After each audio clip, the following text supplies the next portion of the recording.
It's people that came to me and said, LeBron, you got to do what makes you happy. I thought about that, and I was like, yeah, I think so. I think it's about time. And then I thought about it and said, hell no.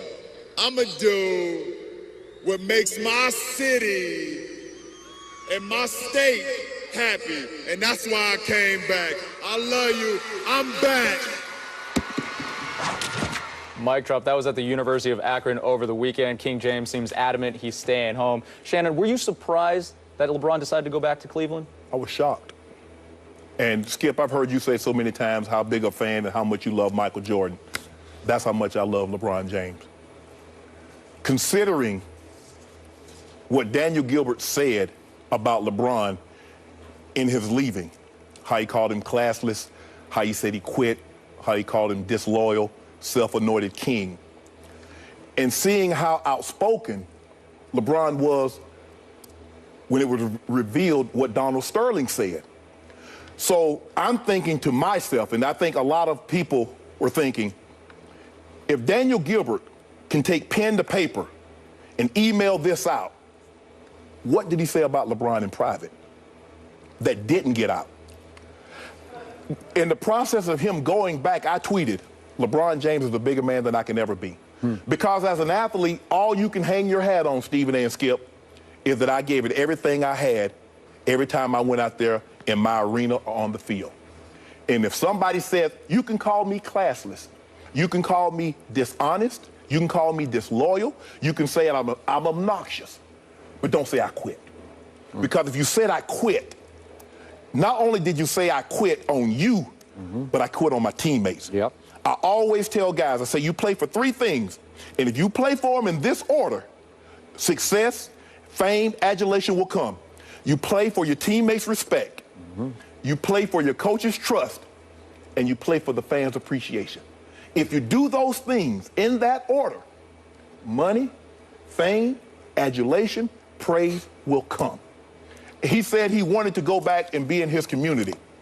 I'm a firm believer that you can do a lot for your community and still not live in your community. Bill Gates gives billions of dollars to Africa. He doesn't live in Africa, but he still does a lot for the city, for the continent. I understand that.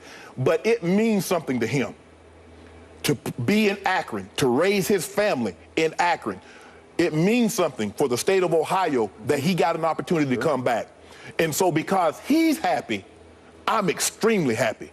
But I'm shocked because if my owner had said that about me, he can't even pick up the phone and call me. Because my grandmother used to always say, there are three types of people that will tell you the truth.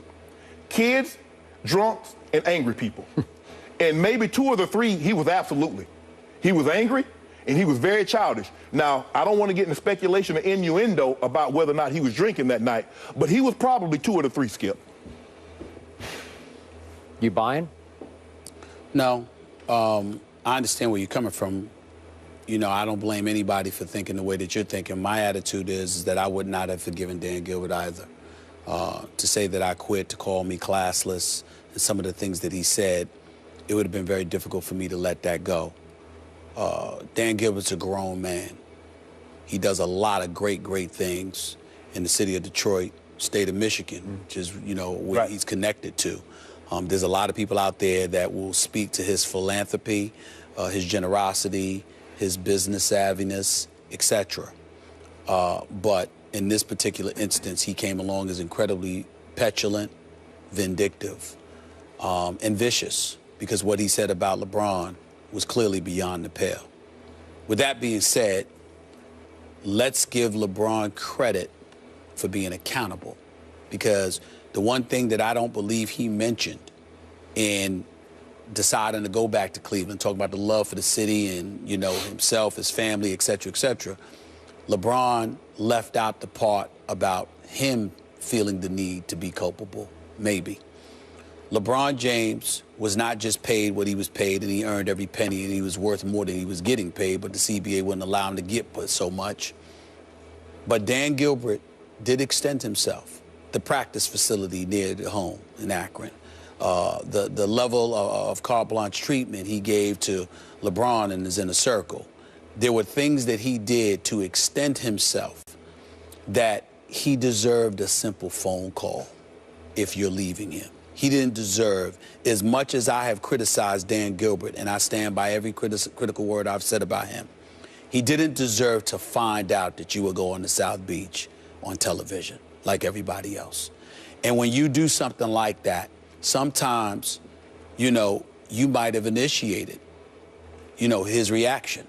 And so LeBron accepting accountability for that is a very, very big thing. And I think that that has to be brought to light. LeBron James has, you know, tacitly or otherwise recognized that there are things that he could have been different, that he could have done differently. Agreed. So did his crew. And those are the great guys, Randy and Maverick and Richard. They're great guys, man, and they're doing a lot of good things. And they ain't just LeBron's boys. They're doing their own thing. And he facilitated them being in a position to do their own thing. But give them credit where credit is due. When we live in a nation and we're looking at black youth and some of the problems that they had, that we have as a community, and here you got guys that obviously have a connection and a friendship with LeBron, but they used it to springboard themselves and are doing their own thing, and they deserve a lot of credit for that. But at the same time, there were times where they could have done things differently. You do get to a point where you connected and representing the best player in the world and one of the most well-recognized and well-renowned athletes in the world. You can feel yourself a little bit too. And so all of these things come into consideration. I can tell you right now, the level of maturity that you'd witness from all of them right now wasn't necessarily apparent then. 4 years ago. And that's what I think we're seeing right now. I think that's what has reached fruition. Still doesn't absolve Dan Gilbert. Please don't get me wrong. Right.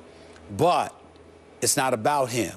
It's about you, your maturation process, and ultimately what makes you happy, being surrounded. You got a lot of people, for example, we love L.A., but a lot of people look at the city of L.A., you know, that Hollywood environment, and they feel like stuff is fake. You look at Miami, that's like a connection, that's like the little stepsister of Hollywood, you know, in terms of how things can seem fake at times, depending on what place you go. But in Cleveland, it's home. Yeah. You know, it's blue, it's your roots. And you got that, man. Dan Gilbert does it way more than that. So you're saying that LeBron was somewhat at fault? Yes, I've always said that. For angering that owner to the point that he hit sin that night, right? To some degree, yes, Skip, because the man didn't just pay you. He was extending himself and capitulating to a lot of different things because LeBron was approaching free agency. And it's one of those, this is the way I would put it. Last thing I'm going to say. Let's just say, for sake of argument, just a hypothetical situation. I know I'm leaving, but I don't tell you. Right. But everything you throw my way, I smile in your face and I just take and I take and I take. And then all of a sudden you leave me anyway. In the back of your mind, if not the forefront of your mind, what you're asking yourself is, did I need to take? Did I need to do that? You know, I'm saying, if you're Dan Gilbert, you're like, did they need to do that? If you knew you were leaving, you know, did you have to exploit? And that's what I'm trying to say. And I don't want to use that in the most negative light, because I'm certainly not accusing LeBron of doing that. I'm just saying you kind of knew you were on your way out. And when Dan Gilbert alluded to folks, you know, him quitting, Dan Gilbert's the owner. You said that because that's what you were being told. Because the people that were smiling in LeBron James' face were betraying him and his friends and his family behind his back. And Dan Gilbert was sitting there throwing stuff at you anyway. So, again, there's fault on both sides, and I can see it. Skip, before you go, let me say this. Sure. Just remember, and I tell guys this all the time. I even tell my kids, there are two things you can never get back. Words spoken and deeds done. You can apologize, you can throw a lot of money at them, but people will always remember what you said, and they'll always remember what you did. I'm with Shannon on this because, you know, initially, I was dumbfounded. I thought there was no chance that LeBron would go back to Cleveland because of that Q word that you brought up, the quit word. Yeah. I thought that bridge got burned to the ground. And furthermore, and I don't want to, this is all water under a bridge that got burned, but I thought he and D-Wade had such a deep bond that Dwayne was there for LeBron when LeBron struggled through that 2011 finals. And I thought LeBron would want to be there for Dwayne as he tried to bounce back next year, and I believe he will. And I thought the three of them had a little bit of a pact. And when Pat Riley did, quote-unquote, call out LeBron in that little State of the Union that he gave, I thought LeBron would want to answer the challenge of a former great coach and a great GM who made the case that, hey, all the great ones had playoff disasters and disappointments, and they all bounced back and won again. And he challenged LeBron, don't find the first door and run through it. Come back here next year, and we will get it right back together, and we will do this again. I thought LeBron would take the challenge, because when I looked at what was left in Cleveland, 33-49 last year, lost Deng, lost C.J. Miles, lost too many key pieces from a team that added an Andrew Wiggins. I'm not buying yet. So I'm saying, why would you go home to that? Then now I hear that our Brian Windhorst has indicated maybe this Love deal was kind of on the table already before he made his new decision to go back. And then all of a sudden I start to realize maybe LeBron James is going to run the franchise. He seems to basically be ignoring the owner, who is now the GM. He ignores the in-name-only GM. He ignored the new head coach because they just met last week for the first time. But they were texting from the time he signed. But again, I'm not buying it. I think LeBron, that became irrelevant to LeBron, who is going to be the GM or the coach of this team. That he finally decided, nope, I'm going to go home. And PR-wise, this country has embraced LeBron for, quote-unquote, going home. Yeah. So that trumps everything. Then all bets are off. Did he leave Dwayne high and dry in Miami? I believe he did. I don't believe so. Okay, well, I do. And I think that Dwayne, in his heart of hearts, privately, is not pleased with this. But that's okay. That's okay. I like it that Dwayne's going to be on a mission to bounce back next year. A couple of things. Number one, you didn't go there to be in Miami forever. It was an experiment that you were willing to partake with two of your boys in Chris Bosh and Dwayne Wade. Dwayne Wade is always the lifer for the Miami Heat. LeBron James never claimed to be, never claimed he intended to be. So, and Dwayne Wade is a highly intelligent brother who knows better. So he may not have liked the fact that LeBron left, but at the same time, he doesn't feel like he's been left high and dry, because that would imply LeBron made promises. And if you know anything about LeBron, LeBron doesn't make promises. One of the things that LeBron does is that he's incredibly elusive. He's not going to make those promises, not to people outside of his family and his boys. And I've always told you, no matter how tight he is and cool he is with D-Wade, I got news for you. Chris Paul is the godfather of his son, not Dwayne Wade. You know, you got other friends, too. You tight with them, you love them, but at the same time, are they really a member of your inner circle? I would make a legitimate argument to you that despite the fact that he's been a teammate of D-Wade's and big brothers and a brother to him for this 4 years, that they still ain't tighter than he is with Chris Paul. So let's be clear about that. Number two. That might be news to Dwayne. No, I don't think it is, because it's not a knock against Dwayne. It's just a look, I got cats I went to school with, I went to college with, but you know what? My man Pooley, that doesn't date women that weighs less than 250 pounds. My man Pooley, that I never hang out with, that is blue collar to the core, whatever.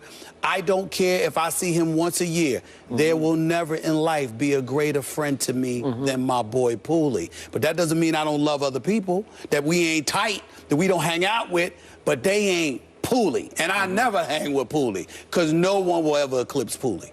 Gonna have to cut you off, Stephen A. So, go ahead. We're going to have to go to break here. We'll continue this in a second. Coming up, we're talking Skip's Cowboys again, but first, check out...